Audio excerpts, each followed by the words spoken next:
भोग वासना ही बंधन है। तो नाम करते करते ये भोग वासना, भोग प्रवृत्ति के जो जड़ है उसको नष्ट कर देते हैं नाम स्वयं। बोले तुमसे तो होगा नहीं, तुम्हारे द्वारा होगा नहीं, तुम हमको साक्षात तुम आश्रय करो, हम तुमको समस्त पाप से हम निर्मुक्त कर देंगे। नाम हुई तो सर्व पाप संसार नाशन। संसार नाशन माने संसार की जड़ जो वासना है, कामना, भोगवृत्ति है, इसको नष्ट कर देते हैं नाम स्वयं। तुमको करने का कोई आवश्यकता है नहीं, कुछ करने का ही जरूरत नहीं है। नाम कहते तुम हमको आश्रय करो, पकड़ के रखो। ऐसा नहीं, दुर्बल नहीं, सुबह एक बार थोड़ा सा एक फेरा नाम कर लिया, शाम को एक फेरा नाम, ऐसा नहीं। जो अखंड नाम को आश्रय कर लेते हैं, जो नाम ही हमारे एकमात्र आश्रय है, क्योंकि अपने साधन चेष्टा के द्वारा, अपने निज तप तपस्या के द्वारा कभी हम ये संसार चक्र से मुक्त होकर परम कल्याण साधन कर नहीं पाएंगे, प्रभु को हम कभी प्राप्त कर नहीं पाएंगे। तो ये नाम प्रभु, नाम नामी अभिन्न है। तुम नाम ही तुम भगवान के स्वरूप हो, अखंड स्वरूप हो। भगवान ये नाम रूप में विद्यमान है। नाम प्रभु तुम हमको स्वीकार करो, तुम हमको अपने कृपा बल पर संसार चक्र से मुक्त करके परम धाम प्राप्त कराओ। तो नाम ही ये कार्य करते हैं। नाम कोई शब्द नहीं है, नाम साक्षात भगवान के स्वरूप है, शब्द ब्रह्म है। नाम ही भगवान के स्वरूप है, ये कोई शब्द नहीं है। देख शब्द तो नाम हुई तो सर्व पाप संसार नाशन, समस्त पाप वासना मुक्त हो जाता है।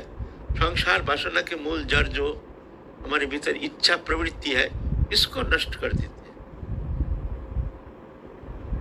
फिर होता है चित्त शुद्धि, फिर अंतःकरण शुद्धिकरण होता है, शुद्ध होता है। जब तक अंतःकरण शुद्ध नहीं होता है, अशुद्ध कब तक रहता है? जब तक मन में हमारा भोग वासना है। भोग वासना के कारण मन में नाना प्रकार विकार, काम, क्रोध, लोभ, मोह, मत, मात्सर्य, ईर्ष्या, द्वेष, लोभ, लालसा, मोह, तंद्रा, भ्रम, लोक, परिश्रम आदि नाना प्रकार विकार, ये कामना के कारण। जब तक हमारे कामना है भीतर में, तब तक जाके ये सब कामना के कारण ये विकार हम में देखने में आता है। कामना प्रतिहत होने से क्रोध पैदा होता है, हिंसा, देश, लोभ, लालसा, ये सब इसका ही अनुचर है, कामना के अनुचर है। कामना ही मूल जड़ है। तो उसको जब नष्ट कर देते हैं नाम कृपा करके, तब होता है चित्त शुद्धि। हमारे नाम में रुचि नहीं, इसका कारण क्या है? कारण है हमारे अशुद्ध चित्त वृत्ति, हमारे हृदय अशुद्ध है। ये माया मल मलिनता हमारे अंतकरण को मलिन करके रखा है। काम, वासना, भोग वृत्ति, ईर्ष्या, द्वेष, लोभ, लालसा, ये कामना के कारण नाना प्रकार अवगुण देखने में आता है। जब तक चित्त शुद्ध नहीं होता तब तक जाकर के नाम की जो रस वो आस्वादन नहीं होता है। तो फिर चित्त शुद्धि होता है। जब कामना संपूर्ण रूप से तिरोहित होता है नाम कृपा से, तब चित्त शुद्धि होती है। फिर सर्व भक्ति साधन उद्गम, फिर नाम हम कर रहे हैं, समस्त भक्ति साधन, ध्यान, धारणा, चिंतन। अभी हम चिंतन करते हैं, चिंतन होता नहीं है, मन लगता नहीं है, मन कहाँ कहाँ भगता है। एक बार भजन करने में बैठते हैं तो ना जाने मन कभी दिल्ली चला जाता है, मुंबई चला जाता है, कहाँ जाता है, क्या चिंता करते हैं। कुछ समय तो इस तरह से नाम करके जब उठते हैं तो भजन तो कुछ होता नहीं। फिर भी क्या करें, मन को सांत्वना देते हैं, हम 1 घंटा भजन कर लिया, कुछ नहीं किया, है ना, कुछ नहीं किया। लेकिन चित्त शुद्धि होने से तब भजन का आनंद आएगा, तब चिंतन करने से फिर मन लग जाएगा, बड़ा आनंद लगेगा। एक नाम उच्चारण करते करते शिहरण शुरू हो जाएगा, अश्रुकंप, पुलक, ये सब शुरू हो जाएगा। एवं व्रत सप्रिय नाम कीर्ता जातानुराग उदित चित्त उच्चई हसति अथ रोदति रोति गायति उन्माद नृत्यति लोकवंचा। कभी हंसते हैं, कभी गाते हैं, कभी रोते हैं, कभी कीर्तन करते हैं। ऐसी स्थिति होती है नाम करते जब चित्त शुद्धि होती है। सर्वभक्ति साधन उद्गम, तब ध्यान धारणा फिर चिंतन करने के लिए फिर हमको कोशिश करने की आवश्यकता नहीं है। फिर ऑटोमेटिक आंख मूंदते ही कोई ना कोई लीला करके हमारे मन को एकदम लीला में प्रवेश करा देते हैं। एक अद्भुत लीला रस आनंद में साधक निमग्न हो जाते हैं। घंटों घंटों कहाँ से बीत गया उसका ख्याल भी नहीं रहता है। एक दिव्य आनंद स्रोत में वो साधक डूब जाता है। ये कौन कराता है? जब चित्त शुद्धि होता है तभी जाके होता है।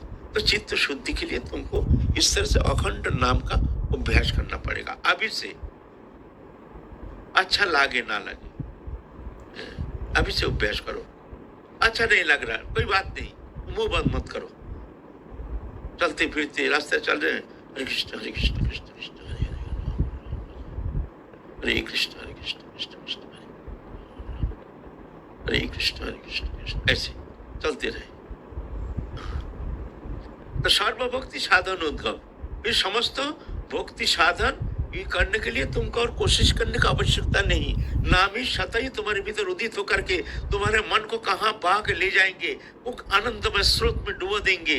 एक नाना प्रकार नित्य नवायमान लीला रस, लीला स्रोत आकर के स्वाभाविक लीला शक्ति कृपा अनुग्रह से अनुग्रहित होकर के तुम्हारा मन ऐसे लीला में डूब जाएंगे, डुबा देंगे। नाम सर्वभक्ति साधन। फिर भी नाम कर रहे हैं, फिर क्या होगा?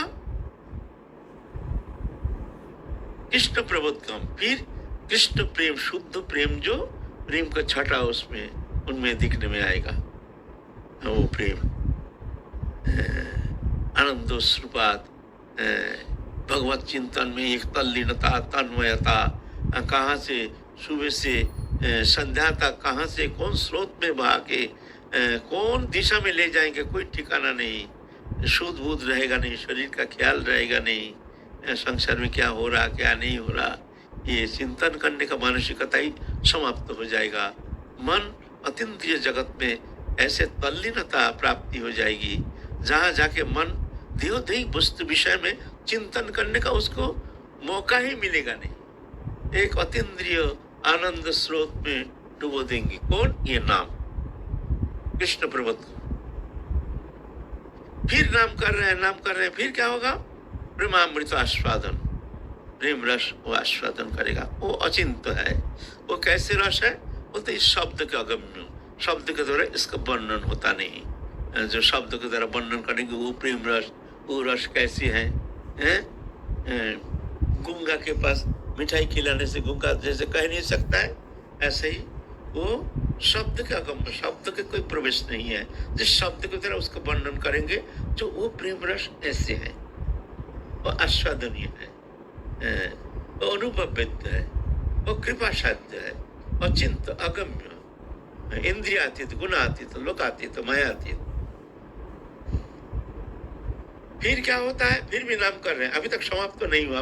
नाम कहाँ ले जा रहे हैं हमको? अभी नाम कर रहे हैं, नाम चल रहा है। अब नाम हमको ले जा रहे हैं, कहाँ ले जा रहे हैं वही वर्णन कर रहे हैं। हम नहीं कह रहे हैं, हमारे शास्त्रों, हमारे आचार्यों ने जिस तरह से अनुभव करके हमारे लिए उनके प्रसाद रख के गए हैं, तदनुसार हमको वर्णन करने के लिए प्रयत्न कर रहे हैं, है ना? फिर नाम कर रहे हैं, नाम कहाँ ले जाएंगे? फिर प्रेमामृता सदन, फिर कृष्ण प्राप्ति। अब साक्षात भगवान आके तुमको दर्शन देंगे, उनके अचिंत अनुग्रह शक्ति के द्वारा उनका कृतकृत्य करेंगे। बस यहाँ पर साधक का समाप्ति, साधक का जड़ चेतन ग्रंथि मुक्त हो जाता है। साधक यहाँ परामुक्ति, बस फिर कभी संसार चक्र में वो आएगा नहीं। जद गत्ता न निवर्तन्ते तद्धाम परमं मम। बस ये जड़ चेतन ग्रंथि खुल गया, भगवान के प्रत्यक्ष अनुभव हो गया। भगवत कृपा से जब वो समस्त परिकरों के साथ धाम और समस्त परिकरों के साथ साधक का कृतकृत्य करते हैं, उनका पूर्ण प्रत्यक्ष रूप में अनुभव कराते हैं, साधक तृप्त हो जाता है। ये साधक कभी कोई अवस्था में इस संसार चक्र में फिर लौट के आता नहीं है। इसको कहते निरापद भूमि। इस भूमि में जब तक साधक नहीं पहुंचता है तब तक उसको पुनरावर्तन की संभावना है, उसके फिर आना पड़ेगा। यहाँ तक जाना पड़ेगा। लेकिन सरस, बहुत सरस, सहज, सरल, सुगम उपाय हरिनाम साधन। अगर विश्वास है हमारे आचार्य जी की वाणी में, तो ये हरिनाम साधन करना सर्वोपरि, उठते बैठते खाते सोते जहां तहां जैसे तैसे नाम अखंड रटते रहो। अच्छा लागे ना लगे ये चिंता नहीं करना। तो कोई नुकसान के कोई भय नहीं है। तुम मान लो हम कर रहे हैं आचार्यों के वाणी मान करके, तुम ऐसे अनुशीलन ही कर रहे हो, लेकिन ये वृथा जाने वाली है नहीं। फिर कृष्ण प्राप्ति, फिर क्या होता है?